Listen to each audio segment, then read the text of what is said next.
How's it? Mongoose Max Hawaii here, and this is my Mac Fix It. Since it wasn't just one video, I guess it's got to be others because there's more than one part. And just to sort of recap, it's this one.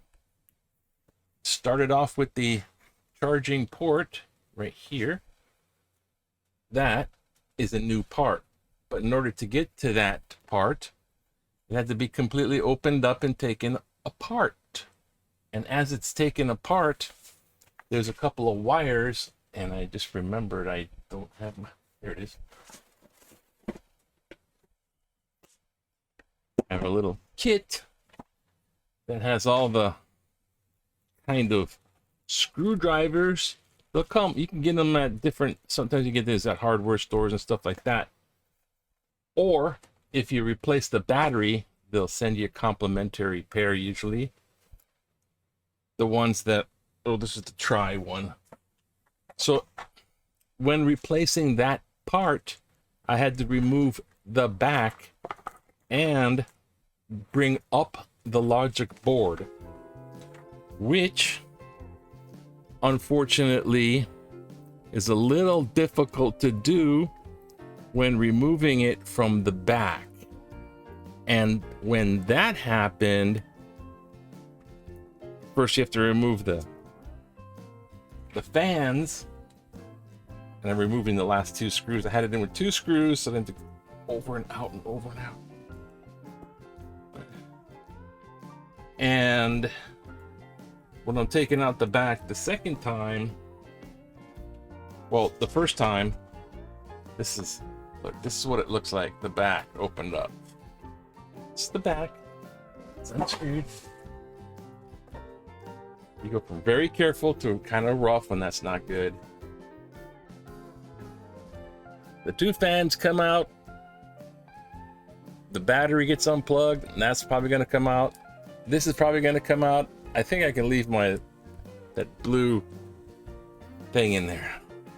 But last time, all of that, well, not as much, but that came out. But you have to unplug these different fan wires, these large ribbon wires, which can be very, very fragile. And when I'm putting them back, those got busted, so I replaced the trackpad ribbon connector. The bus wire was all, and that's in a video. Sorry about the long length, and I'm not going to try to make this long either. I'm not going to show you everything about taking this apart, but it all boils down to, guess what came in the mail a day early? This package. And when this package comes in early, this is the size, oh please don't cut through something important. This is, there's the box inside. This is the size of the keyboard. So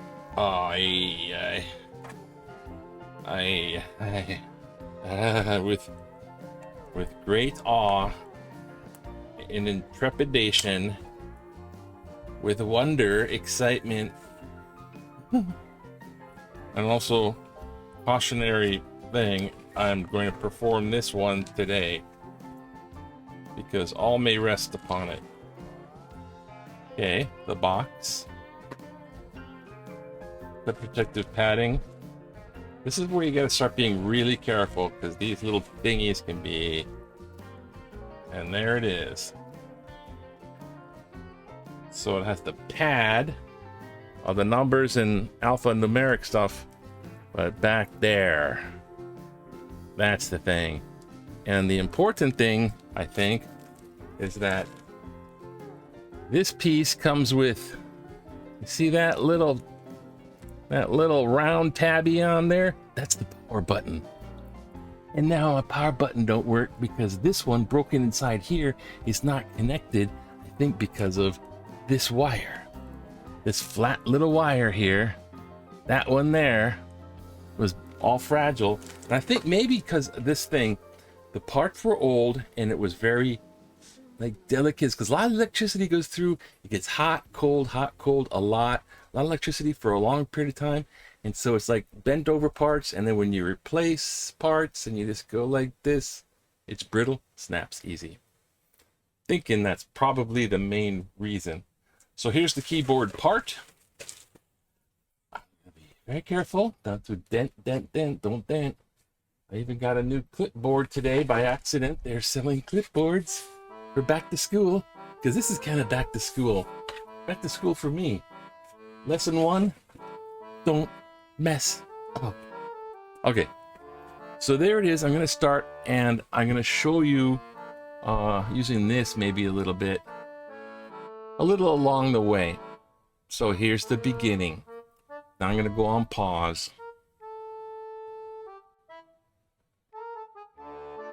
Oh, wow. I guess it doesn't pause.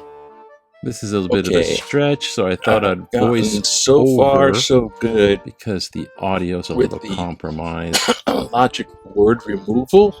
And I'm plugged in with the Yeti microphone into That's the this battery. particular system we're looking at right The now. logic board's It doesn't have a out. logic board, and it doesn't have the DVD player is out. CD DVD player. Right down in here. And I'm focusing in on that corner because the Wi-Fi antenna, which is right above that portion, and that's the base bracket below it, Right on in that there. very corner, there's a screw. And that particular screw was very tight. It was very persistent to get off. It was quite it was quite a thing just to get that loosened. I used WD-40 and Wi-Fi needle nose plier, and it was horrendous. It finally gave way after a while, because underneath there is the power button. That's the screw, and it's like one screw to that bracket that holds up that Wi-Fi antenna. That's the odd editing program that I was trying to figure out. Now this is when that back pasting is peeled off, which is the backlighting, and it's showing the keyboard itself, and it has 51 screws. Actually, I found one of mine was missing. They're all very small. I did them in rows of two upper rows and the 2 next rows, and kept the bunches of screws like that separated just in case. And it proved to be a good idea, because during the reinstallation, these screws are really small. Now, some of those holes have holes that go beyond that keyboard template, and some of them don't. So not every hole in the keyboard thing has a screw. And they get loose. Reinstalling them, you have to be very careful. Taking them out isn't so bad. Putting them back is. And one of them got loose and fell into where the back of the letter key would be, and it was a troublesome thing to get out. You have to find it and remove it, otherwise the keyboard doesn't sit all the way down, and even you press the letter, whatever it may be. I think in my case it was L. It wouldn't go all the way down, or you could feel it click, and you knew it's going to be a problem. So I had to unscrew it again and get it back out. So once it was that's like the first time I'm really pulling this out, and you have to watch out for that cable. That cable that's overlapping right down there would be the trackpad cable. And there's adhesive on corners of that, so it is a little. And there it is without that keyboard. See, it's just the metal template. So in this case, I'm pulling the piece of the keyboard out, showing that there's the power button. So the on-off boot button for the computer is attached to the keyboard. So the keyboard is not connected to your your main logic board. If it hasn't a connection, then the power button is completely not going to work. So that's something to keep in mind. And in my case, the keyboard I'm taking out, the old one, it's flat fragile flat wire. But not that one. That's the base. That's the base of the power button, which is also difficult to get out because it's between those two screws. So you have to get that screw out that holds that little bracket. And then even then, there's two wires. You have to peel that. There's two little screws for the power button, but you have to pull it out between those two things. So it's so that tended to be kind of a difficult part. And there's the attachment wire that went bad before. I think because when I was reinstalling it, I pressed down on it over an angle, and it might have pinched an old, it's like a bus, right? Many wires. It pinched it and sort of, well, not quite snapped it in half like I did the other one, but it damaged it enough where the keyboard wasn't completely functional. And when the keyboard's not functional, I uninstalled it and put it back, just the plug, and then the whole keyboard was not functional. So, and you just can't do anything with that at that point. At this point, it's very strange. I still got some quirks, and one of the quirks is with the power input, the direct current power input,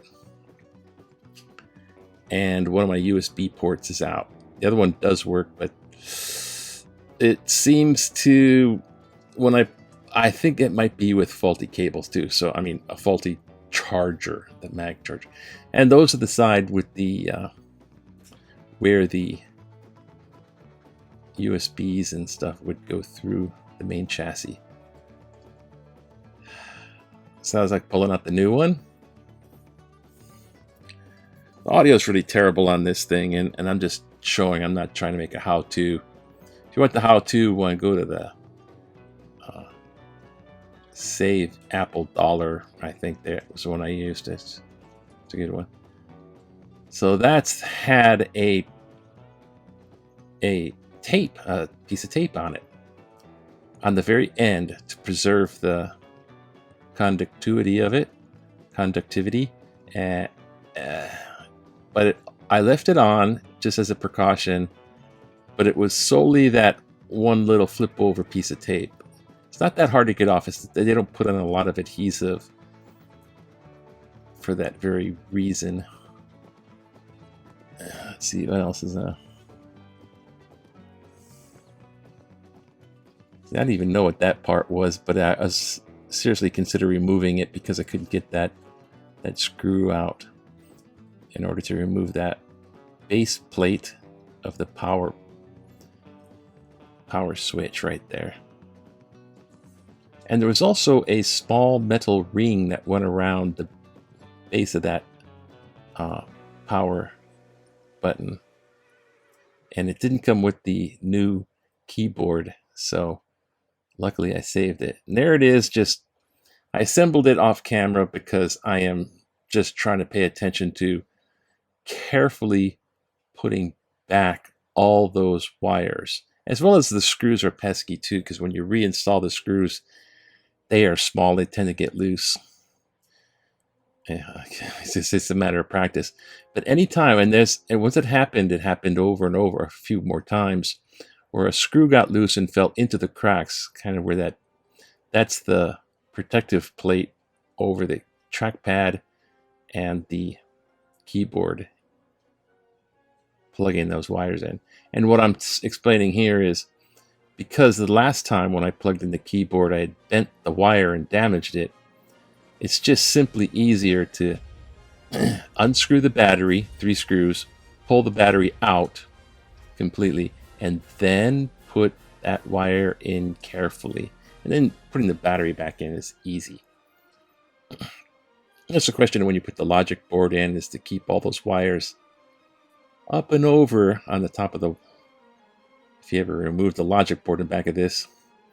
And there I am opening it up. I have no screws in on the back side. I didn't tell you about that. I just turned it over. I'm just like, if something's wrong, I'm going to be going back into it. But I flipped it over carefully with the base on, the cover just on without the screws. And this is the first test, and it booted. So the power key, the power button that boots it up, connected to the keypad, and the keypad was plugged into the logic board carefully. So it booted up quite well. The trackpad worked, and the keyboard worked.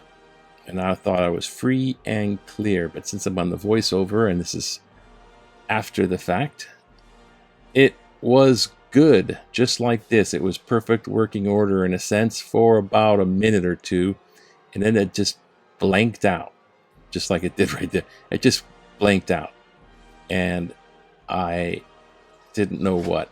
There's something with the. I have chargers, though, you know, those magnetic mag chargers. They plug into the wall, and then you plug it into the computer. And I have a couple of them because there's something wrong with one or two of them. They're kind of faulty. And so I'm not sure if it's a mag plug lighter or that power port, and I hope it's not the power port.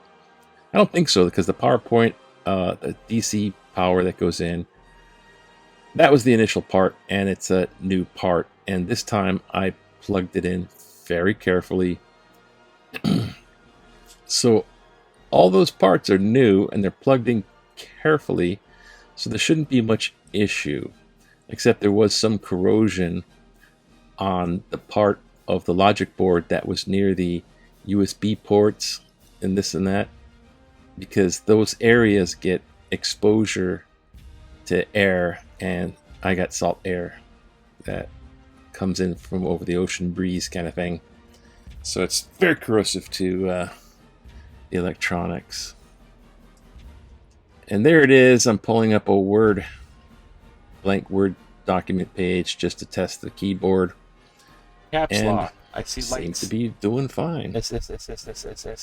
V, V, V, V, V, V. Oh, thank God. There is a guy. It works. Ah.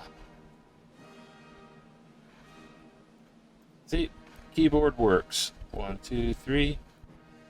A, B, C. All right. Success. Yes. Hang loose.